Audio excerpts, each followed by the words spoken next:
নমস্কার বন্ধুরা, সকলকে আমার চ্যানেলে স্বাগত। সুপ্রিম কোর্টের নির্দেশ মেনে রাজ্যের সমস্ত সরকারি কর্মচারী এবং পেনশনার ও ফ্যামিলি পেনশনারদের বকেয়া ডিএ এরিয়ার প্রদান নিয়ে এই মুহূর্তে একটি অত্যন্ত বড় খবর সামনে এসেছে।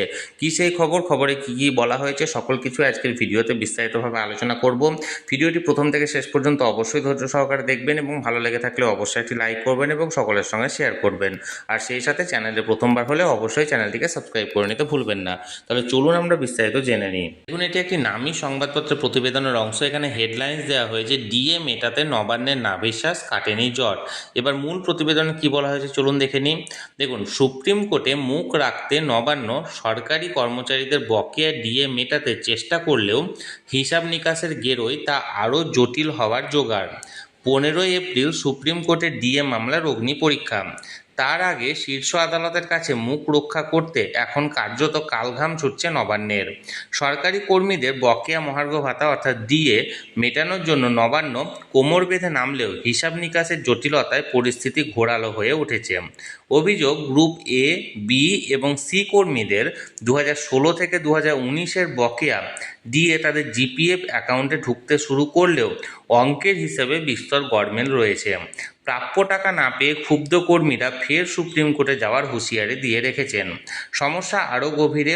গ্রুপ ডি কর্মী, শিক্ষক, অশিক্ষক এবং পুরসভা পঞ্চায়েতের কর্মীদের এই বকেয়া টাকা নগদে দেওয়ার কথা, কিন্তু বৃহস্পতিবার পর্যন্ত অর্থ দপ্তর এ বিষয়ে কোনো ইতিবাচক দিশা দেখাতে পারেনি।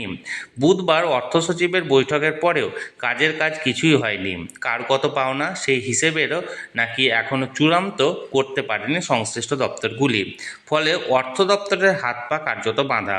নবান্ন চাইছে 15 এপ্রিলের আগেই একটা সদর্থক ছবি তুলে ধরতে, কিন্তু বাস্তবের জমিতে সেই কাজটা কতটা সফল হবে তা নিয়ে বড়সড় প্রশ্নচিহ্ন ঝুলে রয়েছে। এদিকে ভোটের মুখে সরকারি কর্মী ও তাদের পরিবারের মন পেতে মৃত কর্মীদের উত্তরাধিকারীদের বকেয়া ডিএ বা ডিআর মেটানো নিয়ে নতুন নির্দেশিকা জারি করেছে নবান্ন।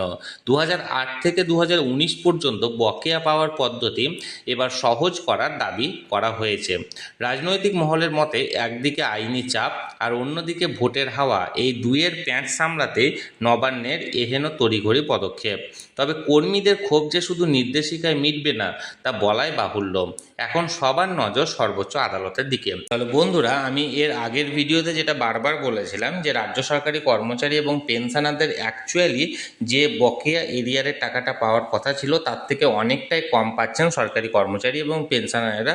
তার কারণ হিসাবে যেটা উঠে আসছিল, বকেয়া ডিএ এরিয়ার ক্যালকুলেশনের ক্ষেত্রে 100% ডিএ নিউট্রালাইজেশন করা হয়েছিল অর্থ দপ্তরের তরফ থেকে এবং সেই মোতাবেক অ্যাকচুয়াল পাওনার থেকে অনেকটাই কম আসছিল সরকারি কর্মচারী এবং পেনশনারদের বকেয়া ডিএর পরিমাণ। এবার এই নিয়ে বিস্তারিত তথ্য উঠে এলো, যেটা আমি আপনাদের সঙ্গে সরাসরি শেয়ার করলাম।